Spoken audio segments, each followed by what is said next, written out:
आज तक रेडियो सुनता है सारा जहां।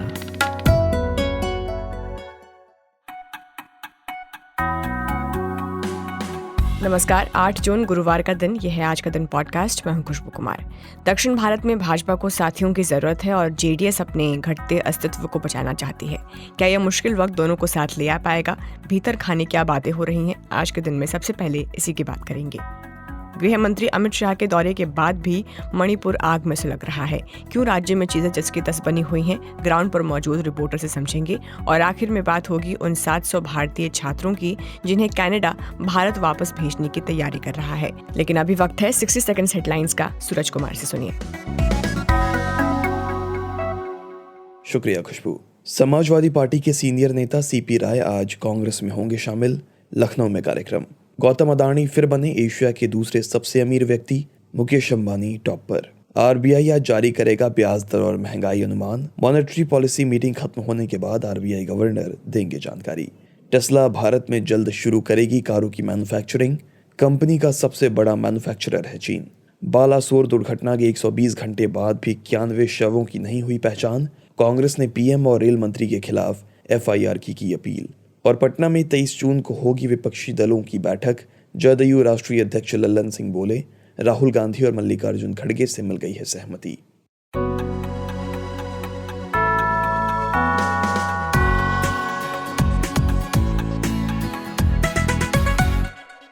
कर्नाटक के रास्ते भारतीय जनता पार्टी ने दक्षिण भारत में पैर जमाए थे, लेकिन इस विधानसभा चुनाव में बीजेपी के लिए दक्षिण का द्वार समझे जाने वाला कर्नाटक उसके हाथ से निकल गया। कर्नाटक चुनाव ने न सिर्फ बीजेपी को ही बल्कि जनता दल सेकुलर को भी गहन चिंतन करने के लिए मजबूर कर दिया। जहां साल 2004 के विधानसभा चुनाव में जेडीएस को 58 सीटें मिली थी, पार्टी सरकार में थी, वहीं इस बार एचडी देवगौड़ा की पार्टी 19 सीटों पर सिमट गई। बीजेपी भी एक चुनाव के भीतर 104 से घटकर 66 पर आ गई। बीजेपी के 66 और जेडीएस के 19 को जोड़ भी दें तो वो कांग्रेस के 135 के आंकड़े से बहुत दूर रह गई। ऐसे में कांग्रेस से लड़ने के लिए दोनों पार्टी का एक साथ चुनावी मैदान में उतरने के बारे में सोचना स्वाभाविक लगता है। जेडीएस के पार्टी प्रेसिडेंट देवगौड़ा ने ऐसे संकेत भी दिए हैं। 2024 के कॉन्टेक्स्ट में देखें तो तेलुगु देशम पार्टी के साथ बीजेपी की दोस्ती पक्की है, लेकिन क्या ये दोस्ती कर्नाटक में संभव है? बकौल जेडीएस कर्नाटक में एग्जिट पोल के नतीजे आने के बाद भाजपा और कांग्रेस दोनों ने उससे समर्थन की मांग की थी। हालांकि चुनाव परिणाम आने के बाद ऐसी स्थिति बनी नहीं।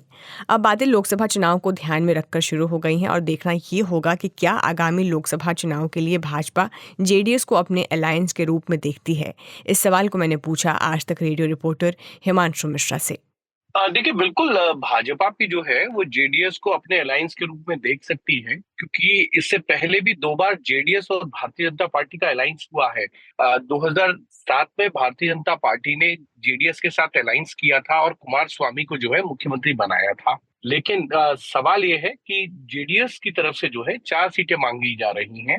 एक हासन की, दूसरी मांड्या, तीसरी जो है बेंगलोर की, चौथी है चिकबगलापुर की। तो इन चारों सीटों में से भारतीय जनता पार्टी के सूत्रों का ये कहना है कि भारतीय जनता पार्टी जो है वो हासन की सीट उनको दे सकती है। साथ ही साथ चिकबगलापुर की सीट पर भी भारतीय जनता पार्टी विचार कर सकती है। लेकिन जो तीसरी सीट है बेंगलुरु ग्रामीण या मांड्या की, उन सीटों पर भारतीय जनता पार्टी का रिजर्वेशन है, क्योंकि वहां से जो है वो भारतीय जनता पार्टी के सपोर्ट से जीती हुई अमरीश, जो वहां के बड़े अभिनेता थे, उनकी पत्नी है। तो भारतीय जनता पार्टी को लगता है कि अगर बाडिया में अगर वो उन्हीं प्रत्याशी को उतारे जिनको उन्होंने सपोर्ट दिया था, संगीता नाम है, उनको अगर वो उतारते हैं तो वो सीट भारतीय जनता पार्टी के लिए एक मजबूत सीट बन सकती है। बेंगलुरु ग्रामीण भारतीय जनता पार्टी कई बार जीती है, कई बार हारी है, तो उस सीट को लेकर भी एक तरीके से भारतीय जनता पार्टी एडजस्ट कर सकती है। लेकिन इतना जरूर है कि जेडीएस के साथ अगर बातचीत का क्रम आगे बढ़ रहा है तो वो दोनों पार्टियों की तरफ से बढ़ाया जाए।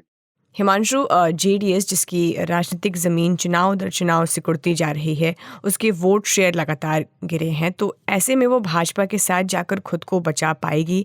पार्टी का जो वर्तमान वोटर वर्ग है उसके साथ बना रहेगा?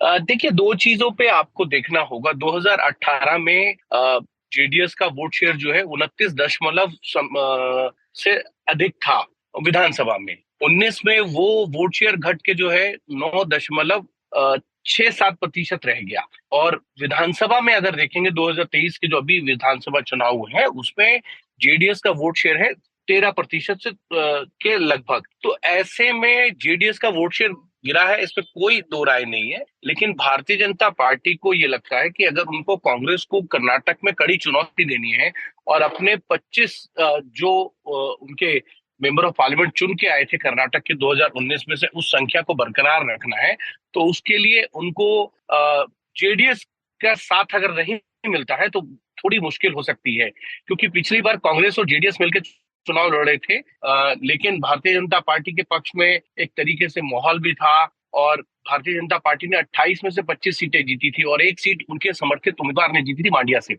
तो एक तरीके से भारतीय जनता पार्टी को ये जरूर आभास है कि जितनी जरूरत जेडीएस को भारतीय जनता पार्टी की है, भारतीय जनता पार्टी को भी उतनी ही जरूरत जो है वो जेडीएस। और अगर पार्टी प्रेसिडेंट से इतर हम बात करें तो क्या पार्टी के भीतर जो बाकी लीडरशिप में इस गठबंधन को लेकर एक आम सहमति बन पाएगी? देखिए, दोनों तरफ से आम सहमति तब बनेगी एक नीचे ग्राउंड लेवल पर जब गठबंधन हो जाता है। जेडीएस का जो मुख्य वोट बैंक है वो है वोकालिगा और भारतीय जनता पार्टी के पास दलित राइट लेफ्ट है और जो है वो लिंगायत वोट है बड़ी संख्या में। तो ऐसे में अगर वोकालिगा और लिंगायत और उसमें दलित लेफ्ट जुड़ जाता है वोट शेयर में, तो भारतीय जनता पार्टी एक तरीके से कहीं ना कहीं कांग्रेस से काफी आगे निकल जाएगी। तो अगर वोट शेयर ट्रांसफर होते हैं दोनों पार्टियों के तो दोनों पार्टियों को फायदा होगा। और मैं अगर जातिगत आधार पर देखूं तो दोनों जातियां जो हैं बड़ी मजबूत जातियां हैं, लिंगायत हो या वोकालिगा हो। और वोकालिगा में आज भी अगर कोई सर्वमान्य नेता है तो वो देवेगौड़ा है और लिंगायतों में अगर सर्वमान्य कोई नेता है तो वो है बीएस येदियुरप्पा। और लिंगायत का अगर 2023 के भी वोट में देखें, जो सबसे ज्यादा अगर लिंगायत कम्युनिटी का वोट किसी को पड़ा है तो वो भारतीय जनता पार्टी को पड़ा है। तो इसीलिए ग्राउंड पे भी ये संभावनाएं जरूर है कि दोनों के वोट शेयर ट्रांसफर हो सकते। बहुत बहुत शुक्रिया हिमांशु मिश्रा।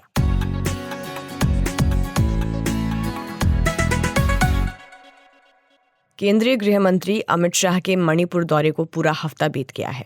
शाह राज्य में दोनों समुदायों कुकी और मैती से शांति कायम करने का वादा लेकर लौटे थे और भरोसा जताया था कि हिंसा पर जल्द काबू पा लिया जाएगा।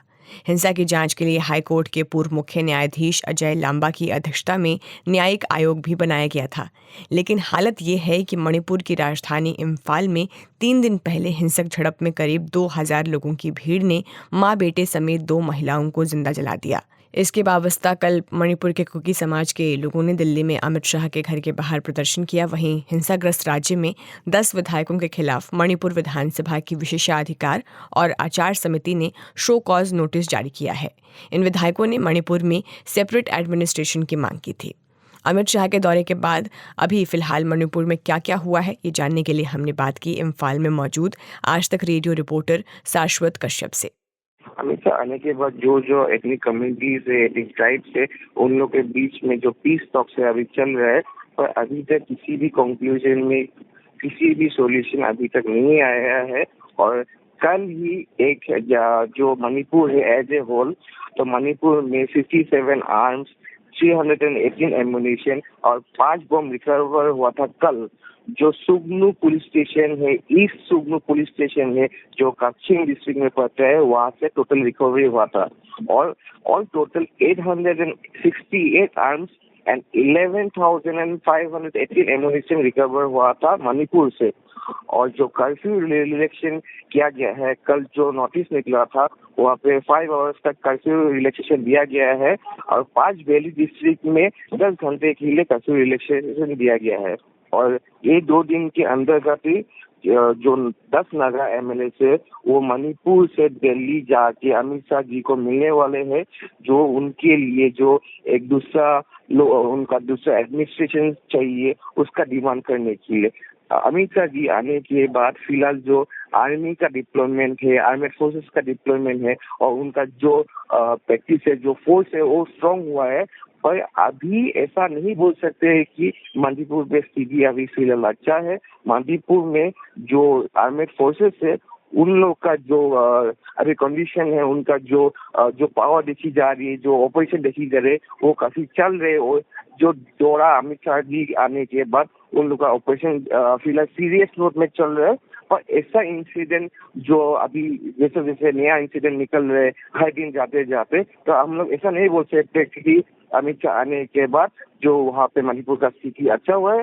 पर ये बोल सकते हैं कि मणिपुर में जो एथनिक कम्युनिटीज है उन लोग के बीच में जो पीस टॉक्स है और फिलहाल अभी चल रहा है। शाश्वत सरकार की तमाम कोशिशों के बावजूद वो कौन से कॉन्फ्लिक्ट पॉइंट्स है जिसे सुलझा नहीं पाया जा रहा है? अमित शाह आने के टाइम में भी उन्होंने भी बोला है कि, और जो मणिपुर गवर्नमेंट है उन्होंने भी बोला है कि जो एक फेक न्यूज और फेक इंफॉर्मेशन का जो दौरा चल रहा है मणिपुर में अभी भी है। अभी इंटरनेट बंद है, इंटरनेट अभी भी बैन है। उसके बाद भी जो सिर्फ मणिपुर के अंदर ही जो नेबरिंग जो स्टेट है वहाँ पे भी जो इंफॉर्मेशन का फेक इंफॉर्मेशन का और जो दौरा अभी जो सर्कल चल रहा है, इसके वजह से काफी जगह में वायलेंस दिखी जा रही जो इसमें कम्युनिटीज के बीच में।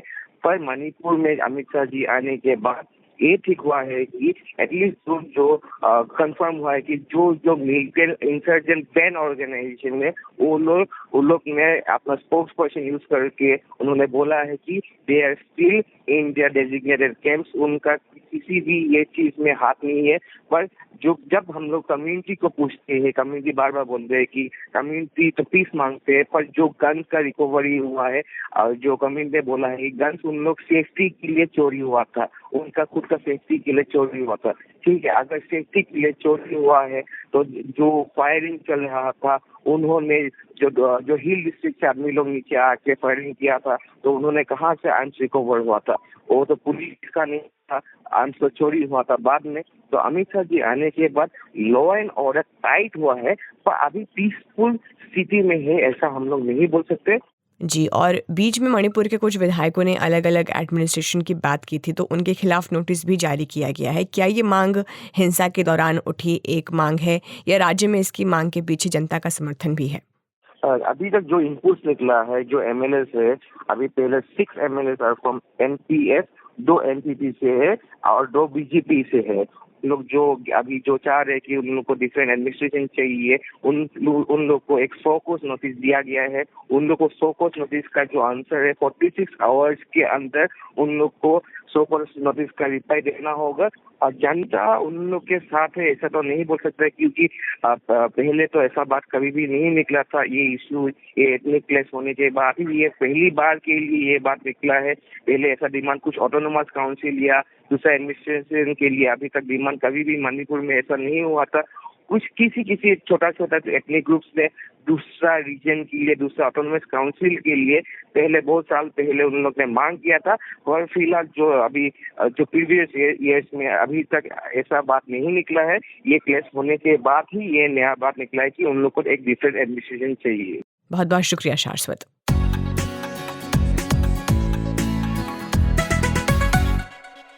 और अब बात कनाडा की, जहां से 700 भारतीय छात्रों को डिपोर्ट यानी वापस से भारत भेजने की तैयारी चल रही है।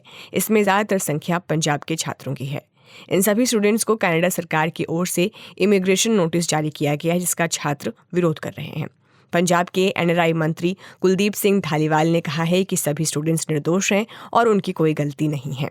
उन्हें जालसाजों के गिरोह की ओर से धोखा दिया गया है। धालीवाल ने केंद्रीय विदेश मंत्री एस जयशंकर से हस्तक्षेप करने की मांग भी की है और उन्हें एक लेटर भी लिखा है। लेटर में उन्होंने जयशंकर से मिलने के लिए समय मांगा। कनाडा के अधिकारियों ने जांच में पाया है कि जिन एजुकेशनल इंस्टीट्यूट में भारतीय छात्र पढ़ रहे थे उनके एंट्री लेटर नकली थे। एडमिशन के समय जमा कराए गए डॉक्यूमेंट्स भी फेक निकले। ये मामला मार्च में तब सामने आया जब इन छात्रों ने कनाडा में स्थायी निवास के लिए आवेदन किया। इस पूरे वाकये को समझने के लिए हमने बात की चंडीगढ़ में मौजूद आज तक रेडियो रिपोर्टर मंजीत सहगल से। देखिए, लगभग 700 स्टूडेंट्स हैं, भारतीय अंतर्राष्ट्रीय छात्र हैं, जो कनाडा में 2017 से 2020 के बीच में हायर स्टडीज के लिए गए थे। उसमें से ज्यादातर जो छात्र हैं वो पंजाब के हैं। एग्जैक्टली उनकी कितनी संख्या है ये मालूम नहीं है। पंजाब सरकार पता लगाने की कोशिश कर रही है। और जहां तक इस विवाद का सवाल है वो ये कि ये सभी छात्र, जिनकी संख्या 700 के करीब मैंने आपको बताई, ये अपनी डिग्री पूरी करने के बाद जब पूरी शर्तें कर रहे थे तो उन्होंने कनाडा की नागरिकता के लिए जो है आवेदन किया। और नागरिकता कि उनके जो आवेदन थे, जब उनको स्क्रूटनाइज उसको किया गया, जब उसकी जांच की गई तो पाया गया कि उनको स्टडी वीजा के लिए जो ऑफर ऑफ एडमिशन दिया गया था लेटर, वो जाली था। वो एक ऐसे कॉलेज के लेटर्स जारी कर दिए गए थे एक एजेंट द्वारा, जो कॉलेज एग्जिस्ट ही नहीं करता था, मौजूद ही नहीं था, सिर्फ कागजों पे था। अब जब ये पता चला तो जांच और ज्यादा तेज हुई। पता चला कि जालंधर का एक जो एजेंट था, उसने इन सभी छात्रों के साथ धोखाधड़ी की थी। हमारी पंजाब के एनआरआई अफेयर्स के मंत्री कुलदीप सिंह धालीवाल से भी बात हुई है। उन्होंने कहा है कि ये जो एजेंट है अब यहाँ से फरार है, यहाँ पर नहीं है। मंत्री ने तो ये भी दावा किया कि इसका जो असली करता धरता है, जो जिसने ये स्कैम को अंजाम दिया है, वो पंजाब से बाहर रहता है और उसने सब एजेंट अपने यहाँ पर बनाए हुए थे। मंजीत जी, आप बता रहे थे कि ये अब तक का सबसे बड़ा स्कैम है, तो क्या पंजाब में इस तरह के स्कैम आम है? हाँ जी, बिल्कुल। पंजाब में विदेश में बसने वाले लोगों के साथ धोखाधड़ी होना आम बात है। कई लोगों ने कई अलग-अलग तरीकों से लोगों को ठगा है। पंजाब के बहुत सारे निर्दोष जो युवक हैं, अब कई विदेशों की जेलों में सड़ रहे हैं और इसमें सिर्फ युवक युवतियां ही नहीं है जो कनाडा, अमेरिका और ब्रिटेन आदि देशों में बसना चाहते थे, बल्कि कई ऐसी महिलाएं भी शामिल हैं जो खाड़ी के देशों में नौकरी के लिए निकली थी, लेकिन उनको बेच दिया गया, उनके साथ भी धोखाधड़ी हुई। ऐसी भी महिलाओं की संख्या काफी बताई जा रही है। तो कुल मिला के ये जो ठगी का धंधा है, वो काफी फल फूल रहा है। वहीं जो अब तक की सरकारें, उन्होंने कई बार तो कार्रवाई की है, लेकिन ज्यादातर जो एजेंट्स हैं उनके खिलाफ कार्रवाई नहीं हो पाई कि एजेंट्स अब गली मोहल्लों से भी अपना कारोबार चला रहे हैं। पंजाब में आज की तारीख में इमिग्रेशन बहुत बड़ा धंधा बन चुका है। अब पंजाब की आम आदमी पार्टी सरकार ने कहा है कि वो इन एजेंटों पर, इन आइल्स सेंटर्स पर शिकंजा कसेगी ताकि लोगों के साथ कोई ठगी ना हो। बहुत बहुत शुक्रिया Manjeet Sehgal. Immigration, refugees and citizenship Canada के आंकड़ों की माने तो साल 2022 में 2,26,450 भारतीय छात्र कनाडा पढ़ने गए थे। कोविड के बाद से इसकी संख्या में भारी उछाल आया है।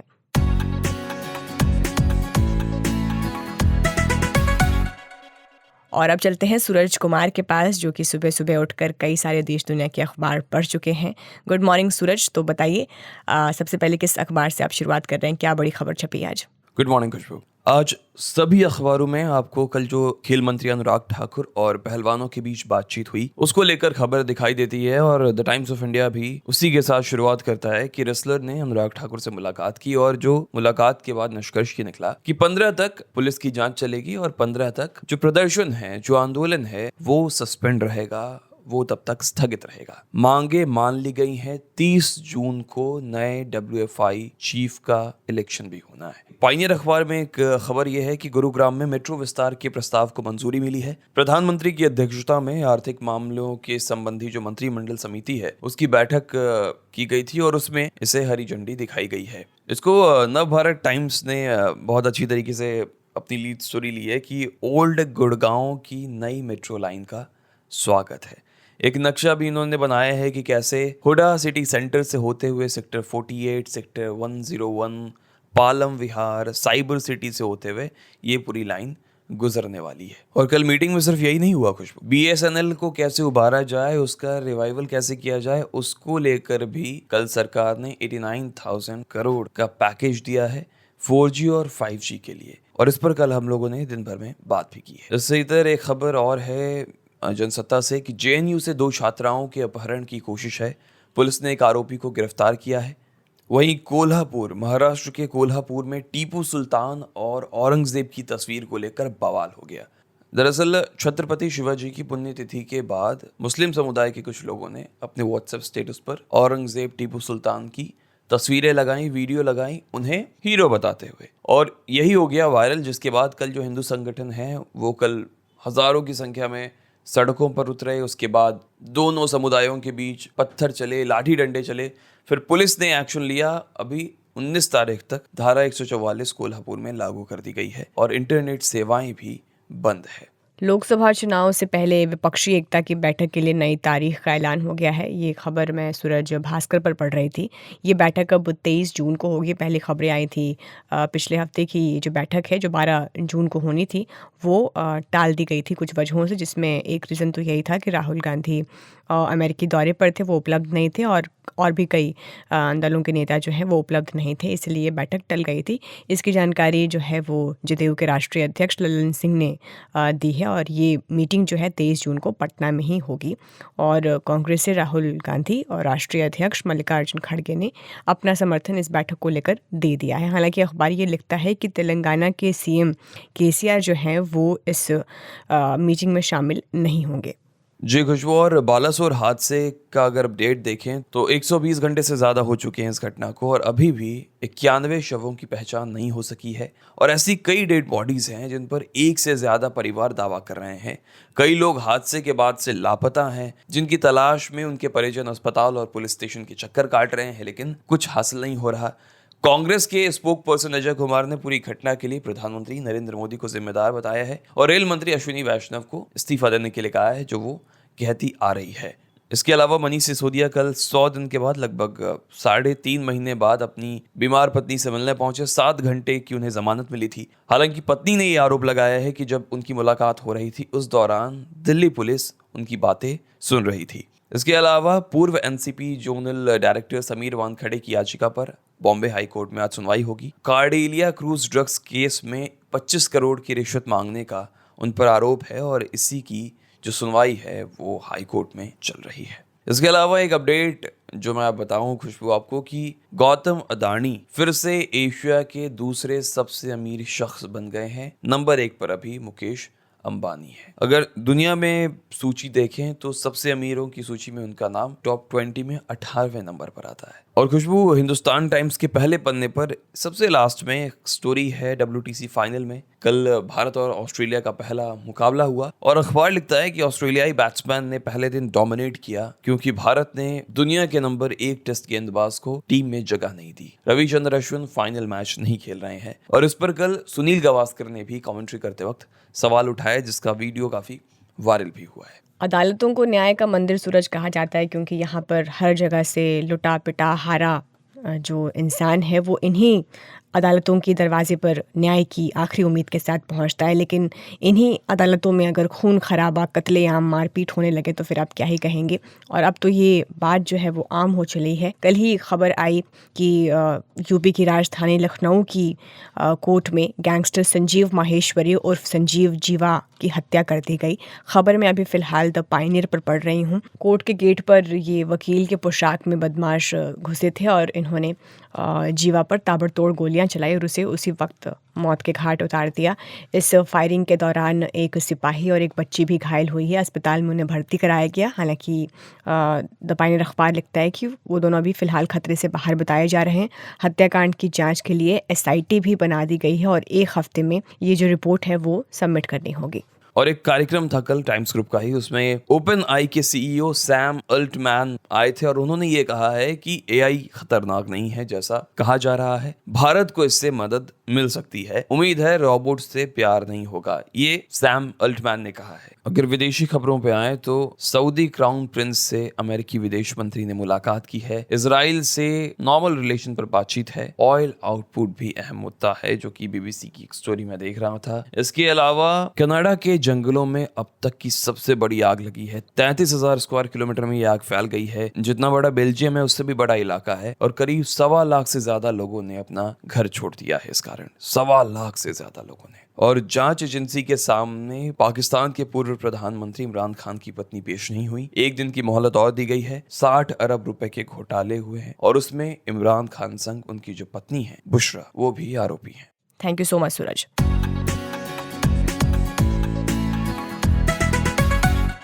और अब जान लेते हैं आखिर में 8 जून का इतिहास। तो 1936 में आज ही के दिन भारतीय रेडियो सेवा को ऑल इंडिया रेडियो नाम मिला था। इससे पहले इसे इंडियन स्टेट ब्रॉडकास्टिंग सर्विस के नाम से जाना जाता था। 1948 में आज ही के दिन एयर इंडिया ने पहली अंतर्राष्ट्रीय उड़ान भरी थी। तो आज का दिन पॉडकास्ट में फिलहाल इतना ही। कल आपसे फिर मुलाकात होगी। इस पॉडकास्ट को प्रोड्यूस किया है कुंदन कुमार ने। साउंड मिक्सिंग कर रहे थे नितिन रावत। खुशबू कुमार के साथ थे आप। अब आपसे 10 बजे के बुलेटिन में होगी मुलाकात। तब तक के लिए नमस्कार।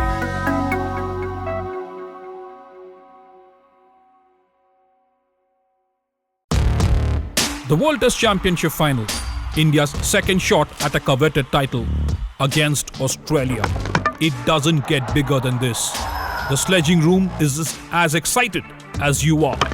Since this is no ordinary test match, why not settle for something extraordinary with us? So in the run-up to the WTC final, the Sledging Room will be hosting special episodes. Catch us on Spotify, Apple Podcasts, Google Podcasts, and other audio streaming platforms. Tune in now.